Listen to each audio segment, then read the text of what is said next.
गढ़वाल विश्वविद्यालय के दीक्षांत समारोह में शामिल हुई राष्ट्रपति द्रौपदी मुर्मू। चमोली जिले के नारायणबगड़ की नंदा सती को मिला म्यूजिक में गोल्ड मेडल। इस मौके पर 58 स्वर्ण पदक, 1182 स्नातकोत्तर और 98 पीएचडी डिग्रियां दीक्षार्थियों को प्रदान की गई। हेमंती नंदन बहुगुणा गढ़वाल विश्वविद्यालय में 11वां दीक्षांत समारोह सशक्त महिला थीम के साथ धूमधाम से विश्वविद्यालय के स्वामी मनमंथन प्रेक्षागृह 84 में राष्ट्रपति द्रौपदी मुर्मू की गर्मामय उपस्थिति में विधिवत उद्घाटन के साथ शुरू हुआ, जिसमें राज्यपाल लेफ्टिनेंट जनरल गुरमीत सिंह सेवानिवृत्त, मुख्यमंत्री पुष्कर सिंह धामी, कुलाधिपति डॉक्टर योगेंद्र नारायण, कुलपति प्रोफेसर अन्नपूर्णा नौटियाल उपस्थित थी। इस अवसर पर स्वर्ण पदक प्राप्त करने वाले दीक्षार्थियों को राष्ट्रपति द्वारा गोल्ड मेडल से सम्मानित करते हुए उन्होंने कहा कि कभी भी अपनी जड़ों से ना भूलें, सच्चाई, ईमानदारी और निष्पक्षता जैसे नैतिक मूल्यों से कभी समझौता ना करें और अर्जित शिक्षा के बल पर समाज के विकास में अपना योगदान दें। इस मौके पर राज्यपाल और मुख्यमंत्री ने दीक्षांत समारोह में उपाधि प्राप्त करने वाले छात्र छात्राओं को बधाई दी और युवाओं को तनाव मुक्त रहने की सलाह दी। इस मौके पर कुलपति प्रोफेसर अन्नपूर्णा नौटियाल ने राष्ट्रपति और सभी मुख्य अतिथियों का स्वागत करते हुए विश्वविद्यालय का विस्तृत इतिहास के बारे में सभी को परिचय कराया। गढ़वाल विश्वविद्यालय के 11वें दीक्षांत समारोह में आज के इस समारोह की मुख्य अतिथि भारत की माननीय राष्ट्रपति आदरणीय श्रीमती द्रौपदी मुर्मू जी, उत्तराखंड के माननीय राज्यपाल लेफ्टिनेंट जनरल गुरमीत सिंह जी, कुलाधिपति डॉक्टर योगेंद्र नारायण जी, कुलपति प्रोफेसर अन्नपूर्णा नौटियाल जी, इस कार्यक्रम में उपस्थित इस क्षेत्र के लोकप्रिय विधायक भाई विनोद कंडारी जी, पौड़ी क्षेत्र के लोकप्रिय विधायक भाई राजकुमार पौरी जी, प्रतिकुलपति जी एवं सभी प्रिय छात्र एवं छात्राएं, उपस्थित पत्रकार मित्रों एवं छायाकार बंधुओं, मैं सबसे पहले तो आज के इस अवसर पर और साथ ही विश्वविद्यालय का स्वर्ण जयंती वर्ष भी है, उसकी मैं आप सभी को बहुत शुभकामनाएं देता हूं, बहुत बधाई देता हूं। मैं उत्तराखंड की ज्ञान की अविरल गंगा को प्रभावित करने वाले इस संस्थान में उपस्थित होकर स्वयं को गौरवान्वित महसूस कर रहा हूं। आज के इस अवसर पर मैं हिमालय पुत्र स्वर्गीय हेमंती नंदन बहुगुणा जी को भी नमन करता हूं कि यह विश्वविद्यालय हिमालय पुत्र स्वर्गीय हेमंती नंदन बहुगुणा जी की विकासवादी सोच का परिणाम है। भाइयों बहनों, इस वर्ष दीक्षांत समारोह की थीम सशक्त महिला समृद्ध भारत रखी गई है और जैसी थीम है उसी के अनुरूप हमारा जिसका स्पष्ट उदाहरण आज के इस दीक्षांत समारोह की मुख्य अतिथि माननीय राष्ट्रपति श्रीमती द्रौपदी मुर्मू जी हैं। आपका जीवन, आपके शुरुआती संघर्ष, आपकी समृद्ध सेवा और आपकी अनुकरणीय सफलता हर एक भारतीय को प्रेरित करती है। आप हमारे नागरिकों, विशेष रूप से गरीबों, दलितों और समाज के अंतिम छोर में रहने वाले लोगों के लिए आशा की एक किरण बनकर उभरी हैं। आपका जीवन हम सभी के लिए प्रेरणा स्रोत है और आप अपने संघर्ष को आपने शक्ति बनाकर आप यहाँ तक पहुँची हैं। मैं आपकी जीवटता और आपके समर्पण शक्ति को प्रणाम करता हूँ। आप सही अर्थों में महिला सशक्तिकरण की प्रतीक हैं। सर्वप्रथम मैं देवभूमि और वीर भूमि उत्तराखंड के समस्त परिवारजनों की ओर से राष्ट्रपति महोदय जी का उत्तराखंड आगमन पर हार्दिक स्वागत और हार्दिक अभिनंदन करता हूं। आज राष्ट्रपति महोदय जी की गरिमामयी उपस्थिति में इस विश्वविद्यालय के 11वें दीक्षांत समारोह में छात्र छात्राओं को संबोधित करते हुए मुझे अत्यंत प्रसन्नता हो रही है। राष्ट्रपति महोदय जी, यह श्रीनगर की धरती एक ऐतिहासिक धरती है। यहाँ देवताओं के पवित्र मंदिर हैं, वीरों की महान गाथाएं हैं, तो साथ ही वर्तमान सदी के यह नगर विद्युत परियोजना के एक बड़े केंद्र होने के साथ साथ एनआईटी और अर्ध सैनिक बलों के प्रशिक्षण का प्रमुख केंद्र भी है। केंद्र सरकार के प्रयासों से अब तो यहां रेल मार्ग का भी आगमन हो रहा है। हम कह सकते हैं कि इस प्रकार श्रीनगर गढ़वाल उत्तराखंड की प्रगति का एक आधार केंद्र बन गया है। महोदय, यह विश्वविद्यालय भी पहाड़ के लोगों के लंबे संघर्ष के प्रतिफल के रूप में स्थापित हुआ। इस विश्वविद्यालय के निर्माण में हिमालय पुत्र के नाम से विख्यात स्वर्गीय हेमवती नंदन बहुगुणा जी ने भी बहुत बड़ा योगदान दिया।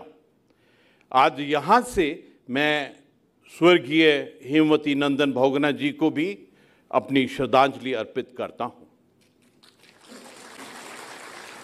आज दीक्षांत समारोह में सबसे पहले मैं उन विद्यार्थियों को हृदय से बधाई देता हूं जिन्होंने आज उपाधि और मेडल मिला है और जो अपने जीवन के आगे की ओर बहुत महत्वपूर्ण यात्रा की एक शुरुआत कर रहे हैं। मैं सभी छात्र छात्राओं के माता पिता और उनके परिवार के अन्य सदस्यों का भी हृदयपूर्वक अभिनंदन करता हूं।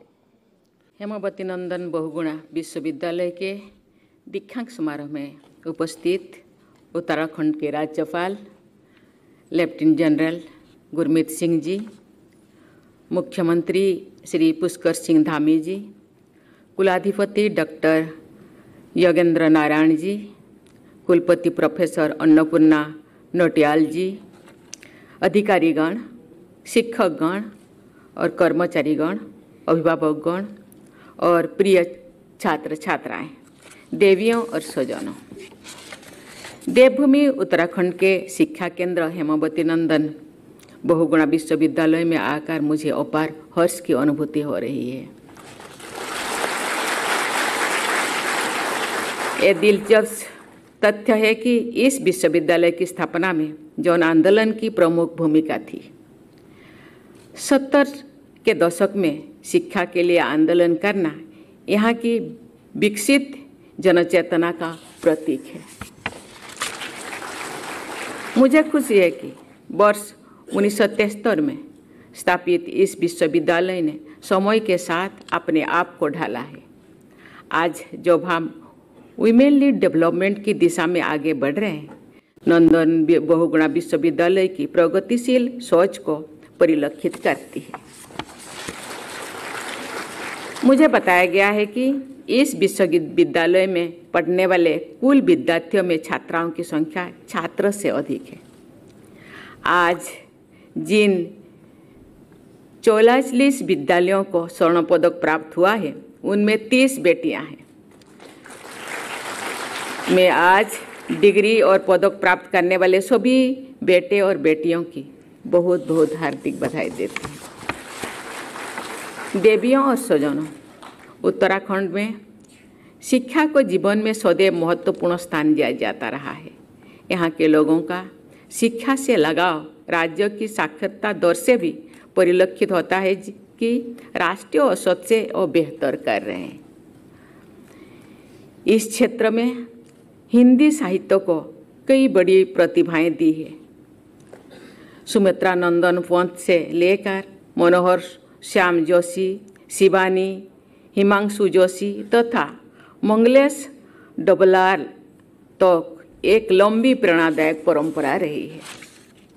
इस क्षेत्र के जनमानस में देश प्रेम की भावना भी कूट कूट कर भरी है। उत्तर प्रदेश के पहले मुख्यमंत्री और बाद में केंद्रीय गृह मंत्री रहे गोविंद बल्लभ पंत इसी क्षेत्र से थे। हेमावती नंदन बहुगुणा, जिनके प्रयासों का प्रतिफल ये विश्वविद्यालय है, अपने समय के एक दिग्गज राजनीतिक थे जो केंद्र में मंत्री भी थे रहे और उत्तर प्रदेश के मुख्यमंत्री भी। भक्त दर्शन जिन्होंने भारत छोड़ो आंदोलन के दौरान बद्रीनाथ मंदिर में राष्ट्रीय ध्वज फहराया था, एक अच्छी शिक्षाविद थे। उत्तर प्रदेश के वर्तमान मुख्यमंत्री योगी आदित्यनाथ भी इसी क्षेत्र में से थे। ये धरती ऐसे अनेक व्यक्तियों की जन्मभूमि रही है, उनमें से कुछ का ही मैंने यहाँ उल्लेख किया है। जीवनदायिनी गंगा और जमुना का उद्गम स्थल यही है। बद्रीनाथ, केदारनाथ और हेमकुंड साहिब जैसे तीर्थ स्थल है। यूनेस्को की इंटेंजिबल कल्चरल हेरिटेज लिस्ट में शामिल कुंभ का भी मेला है।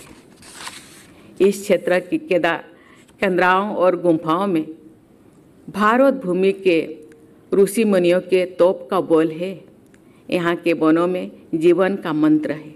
इस राज्य में अनगिनत जल स्रोत निकालकर मैदानों भागों में वनस्पतियों, जीव जंतुओं और मानव को जीवन प्रदान करते हैं। देवियों और स्वजनों, पहाड़ों पर जीवन संघर्षपूर्ण है। अभी पिछले महीने ही 69वें राष्ट्रीय फिल्म पुरस्कार समारोह में पलायन और यहाँ के संघर्षपूर्ण जीवन को दर्शाने वाला सृष्टि लाखेरा द्वारा निर्देशित फिल्म एक था गांव को बेस्ट नॉन फीचर फिल्म का अवार्ड मिला है। मुझे इस बात का संतोष है कि केंद्र और राज्य की सरकारें संतुलित विकास और स्थानीय रोजगार सृजन पर ध्यान दे रहे हैं। स्कूल्स के माध्यम से पूरे गढ़वाल में ज्ञान का प्रकाश फैला रहा है। इसके लिए मैं सभी पूर्व और वर्तमान शिक्षकों, प्रशासकों और विद्यार्थियों की सराहना करती हूँ। ये स्वर्णिम यात्रा आप सबके लिए गर्व करने का अवसर है, लेकिन साथ ही भविष्य की रूपरेखा तय करने का अवसर भी है। आप वर्तमान और भविष्य की स्थानीय और वैश्विक चुनौतियों का सामना कैसे करेंगे, इसके लिए योजना तैयार करने और उसे सफल बनाने का संकल्प लेने का ये उचित अवसर भी है। प्यारे विद्यार्थियों, आज का दिन आपके जीवन में बहुत ही महत्वपूर्ण स्थान रखता है। मुझे विश्वास है कि यहाँ अर्जित ज्ञान के बल पर आप सफलता की ऊंचाई को छुएंगे। इस अवसर पर मैं आप लोगों की 3 सलाह देना चाहती हूँ। आप लोगों को पहला, आप अपने जोड़ों को ना भूलें, चाहे वो आपके दोस्त परिजन हो या स्कूल कॉलेज के दोस्त। दूसरा, अपने नैतिक मूल्यों से जैसे सच्चाई, ईमानदारी और निष्पक्षता से कभी समझौता ना करें। तीसरा, आपने जो भी शिक्षा प्राप्त की है उसमें समाज का भी अहम योगदान है, इसीलिए आप विकास यात्रा में पीछे छूटे हुए लोगों की भरसक मदद करें। मैं महान कवि सुमित्रानंदन पंत द्वारा लिखित चंद पंक्तियों के साथ अपनी वाणी को विराम देती हूँ। और लिखे हैं, साहस, दृढ़ संकल्प, शक्ति, श्रम, नवयुग जीवन का रच उपक्रम, नव आशा से, नव आस्था से नई भविष्यत स्वप्न सजाएं। धन्यवाद।